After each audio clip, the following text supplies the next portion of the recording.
Hi friends, ಎಲ್ಲರಿಗೂ ನಮಸ್ಕಾರ. ಇವತ್ತು ಕೊಂಕಣಿ ಶೈಲಿಯ ರುಚಿಯಾದ ಪತ್ರೊಡೆ ಹೇಗೆ ಮಾಡೋದು ಅಂತ ತೋರಿಸ್ತೇನೆ. ಪತ್ರೊಡೆ ತವಾ ಫ್ರೈ.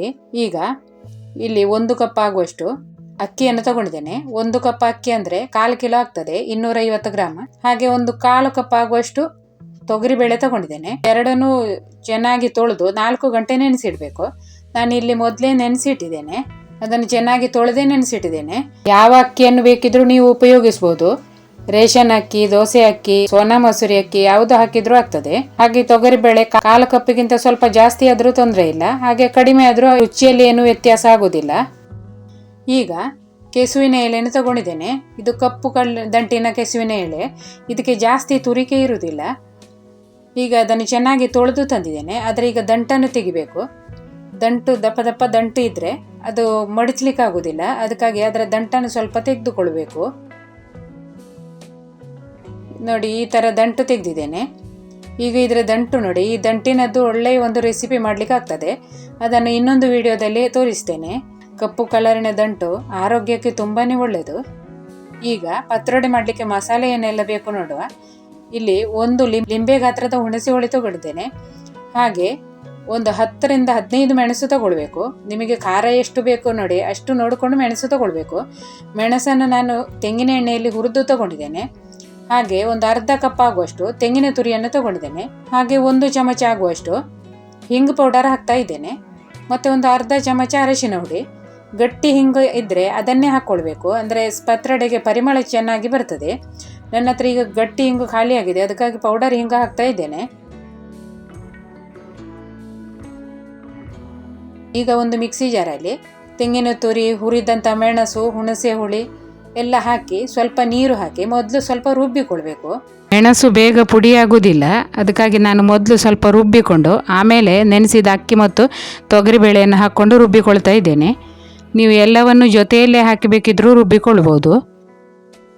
ಈಗ ನೆನೆಸಿಟ್ಟಂಥ ಅಕ್ಕಿ ಮತ್ತು ತೊಗರಿಬೇಳೆಯನ್ನು ಹಾಕಿ ಜೊತೆಯಲ್ಲೇ ರುಚಿಗೆ ತಕ್ಕಷ್ಟು ಉಪ್ಪನ್ನು ಹಾಕ್ಕೊಳ್ಬೇಕು. ಉಪ್ಪು ಸ್ವಲ್ಪ ಜಾಸ್ತಿ ಹಾಕ್ಕೊಳ್ಬೇಕು. ಎಲೆಗೆಲ್ಲ ಮಸಾಲೆ ಸಾರಿಸಿ ಆದಮೇಲೆ ಸ್ವಲ್ಪ ಉಪ್ಪು ಇಲ್ಲ ಇದ್ರೆ ಕಡಿಮೆ ಅನಿಸ್ತದೆ, ಅದಕ್ಕಾಗಿ ಸ್ವಲ್ಪ ಜಾಸ್ತಿ ಹಾಕಬೇಕು ಉಪ್ಪು. ಸ್ವಲ್ಪ ರವಾದ ಥರ ರುಬ್ಬಬೇಕು. ಈಗ ರುಬ್ಬಿ ತಂದಿದ್ದೇನೆ. ಈಗ ಇದನ್ನೊಂದು ಪಾತ್ರೆಯಲ್ಲಿ ತೆಗೆಯುವ. ಜಾಸ್ತಿ ನಯವಾಗಿ ರುಬ್ಬಲಿಲ್ಲ ನೋಡಿ, ಸ್ವಲ್ಪ ತರಿತರಿಯಾಗಿ ರುಬ್ಬಿದ್ರೆ ಆಯಿತು. ಈಗ ಹಿಟ್ಟು ರೆಡಿ ಆಯಿತು.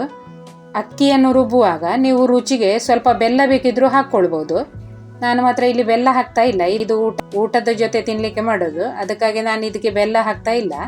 ಈಗ ಪತ್ರೊಡೆ ಹೇಗೆ ಮಾಡೋದು ಅಂತ ತೋರಿಸ್ತೇನೆ. ಒಂದು ಬಟ್ಟಲನ್ನು ಇಟ್ಟುಕೊಂಡಿದ್ದೇನೆ. ಅದರ ಮೇಲೆ ಒಂದು ಎಲೆಯನ್ನಿಟ್ಟು ಹಿಟ್ಟನ್ನು ಹಾಕಿ ಎಲೆಗೆ ಸಾರಿಸಬೇಕು. ಅದು ಹಿಟ್ಟು ಎಲ್ಲ ನೆಲದಲ್ಲೆಲ್ಲ ತಾಗಿ ರಾಡಿ ಆಗ್ತದೆ ನೋಡಿ, ಅದಕ್ಕೆ ನಾನು ಬಟ್ಟಲನ್ನು ಇಟ್ಟುಕೊಂಡಿದ್ದೇನೆ. ಈಗ ಚಂದ ಮಾಡಿ ಎಲೆಗೆಲ್ಲ ಹಿಟ್ಟನ್ನು ಸಾರಿಸಬೇಕು. ಸ್ವಲ್ಪನೂ ಎಲೆ ಕಾಣಬಾರ್ದು, ಆ ಥರ ಚಂದ ಮಾಡಿ ಸಾರಿಸಬೇಕು. ವಿಡಿಯೋ ಇಷ್ಟ ಆದರೆ ಒಂದು ಲೈಕ್ ಮಾಡಿ. ಹಾಗೆ ಚಾನೆಲನ್ನು ಸಬ್ಸ್ಕ್ರೈಬ್ ಮಾಡದೇ ಇರುವವರು ಸಬ್ಸ್ಕ್ರೈಬ್ ಮಾಡಿ.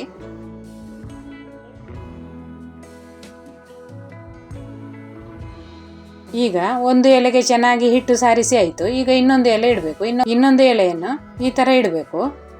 ಹಾಗೆ ಒಂದು 4-5 ಎಲೆಯನ್ನು ಇಟ್ಟು ಹಿಟ್ಟನ್ನು ಸಾರಿಸಿ ಕೊಡಬೇಕು. ನಿಮಗೆ ಇನ್ನೂ ದಪ್ಪ ಬೇಕು ಅಂತಾದರೆ ಮತ್ತು ಸ್ವಲ್ಪ ಎಲೆ ಜಾಸ್ತಿ ಇಡ್ಬೋದು. ನಾನಿಲ್ಲಿ 4 ಎಲೆಯನ್ನಷ್ಟೇ ಇಡ್ತೇನೆ. ಇನ್ನೂ 2 ಬಗೆಯ ಪತ್ರೊಡೆ ರೆಸಿಪಿಯನ್ನು ನಾನು ಅಪ್ಲೋಡ್ ಮಾಡಿದ್ದೇನೆ. ಅದರ ವಿಡಿಯೋವನ್ನು ಈ ವಿಡಿಯೋದ ಕೊನೆಯಲ್ಲಿ ಕೊಟ್ಟಿರ್ತೇನೆ, ಅದು ಕೂಡ ನೋಡಿ. ವಿಡಿಯೋವನ್ನು ಕೊನೆಯ ತನಕ ನೋಡಿ. ಹಾಗೆ ನಿಮಗೆ ಇಷ್ಟ ಆದರೆ ಒಂದು ಲೈಕ್ ಮಾಡಿ, ಮತ್ತು ನಿಮ್ಮ ಅಭಿಪ್ರಾಯವನ್ನು ಕಮೆಂಟ್ ಮೂಲಕ ತಿಳಿಸಿ. 4 ಎಲೆ ಇಟ್ಟು ಹಿಟ್ಟು ಸಾರಿಸಿ ಆಯಿತು. ಈಗ ಸೈಡಿನಲ್ಲಿರುವ ಎಲೆಯನ್ನು ಮಡಿಸಬೇಕು, ಮತ್ತು ಅದಕ್ಕೂ ಕೂಡ ಸ್ವಲ್ಪ ಹಿಟ್ಟು ಸಾರಿಸಬೇಕು.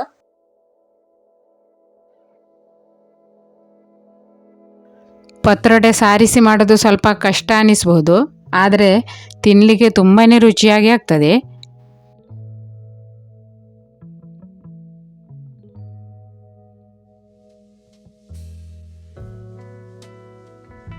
ನೋಡಿ, ನಾನು ಯಾವ ಥರ ಮಡಿಸ್ತಾ ಇದ್ದೆ ನೋಡಿ. ಈ ಥರ ಟೈಟ್ ಮಡಿಚಿದ್ರೆ ಅದು ಬಿಚ್ಚಿಕೊಳ್ಳುವುದಿಲ್ಲ. ಹೀಗೆ ನೋಡಿ, ನಾನು ಸ್ವಲ್ಪ ಸಣ್ಣ ಸಣ್ಣ ಪತ್ರೊಡೆಯನ್ನೇ ಮಾಡ್ತಾ ಇದ್ದೇನೆ, ಜಾಸ್ತಿ ಎಲೆ ಇಡಲಿಲ್ಲ. ಈಗ ಬಾಳೆ ಎಲೆಯ ಹಗ್ಗದ ಸಹಾಯದಿಂದ ನಾನು ಇದನ್ನು ಕಟ್ತಾ ಇದ್ದೇನೆ. ಕಟ್ಟದಿದ್ರೂ ಆಗ್ತದೆ, ಆದರೆ ನಾನು ಬಿಚ್ಚುವುದು ಬೇಡ ಅಂತೇಳಿ ಕಟ್ತಾ ಇದ್ದೇನೆ. ಹೀಗೆ ಎಲ್ಲ ಪತ್ರೊಡೆಯನ್ನು ಮಾಡಿಕೊಂಡಿದ್ದೇನೆ ನೋಡಿ. 4 ಪತ್ರೊಡೆಯ ಕಟ್ಟು ಆಗಿದೆ.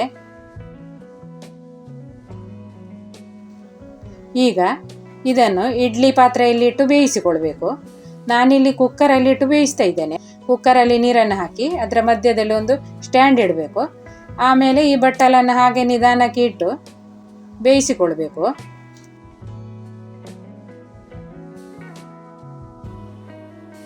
ಕುಕ್ಕರ್ ಮುಚ್ಚಳಕ್ಕೆ ಬೆಲ್ಟನ್ನು ಹಾಕಬೇಕು. ಬೆಲ್ಟನ್ನು ತೆಗಿಲಿಕ್ಕಿಲ್ಲ. ಈಗ ಮುಚ್ಚಳವನ್ನು ಮುಚ್ಚಬೇಕು. ಮತ್ತು ಅದರ ವೆಯ್ಟ್ ಹಾಕಲಿಕ್ಕಿಲ್ಲ ನೋಡಿ. ಅದರ ಬದಲಾಗಿ ಒಂದು ಲೋಟವನ್ನು ಮುಚ್ಚಬೇಕು. ಹಾಗೆ ಇದನ್ನು ಒಂದು 20 ನಿಮಿಷ ಮೀಡಿಯಂ ಉರಿಯಲ್ಲಿ ಬೇಯಿಸಬೇಕು.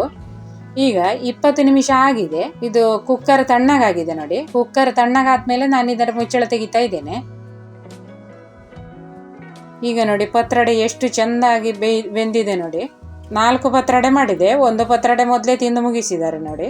ಈಗ ಇದನ್ನು ಫ್ರೈ ಮಾಡಬೇಕು.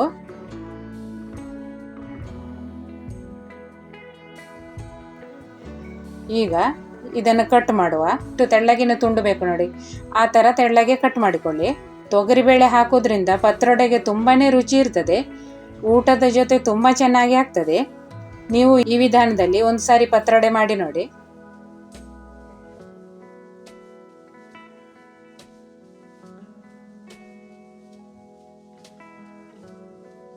ನೋಡಿ ಪತ್ರೊಡೆಯ ತುಂಡು ನೋಡಿ ಚೆನ್ನಾಗಿ ಮಸಾಲೆ ಎಲ್ಲ ತಾಗಿ ತುಂಬಾ ರುಚಿಯಾಗಿ ಆಗಿದೆ. ಈಗ ಇದನ್ನು ನಾನು ರವೆ ಹಾಕಿ ಫ್ರೈ ಮಾಡ್ಕೊಳ್ತಾ ಇದ್ದೇನೆ. ರವೆ ಬೇಡ ಅಂತ ಆದರೆ ಹಾಗೆ ಫ್ರೈ ಮಾಡಿದರೂ ಆಗ್ತದೆ. ಈಗ ನಾವು ಫ್ರೈ ಮಾಡುವ.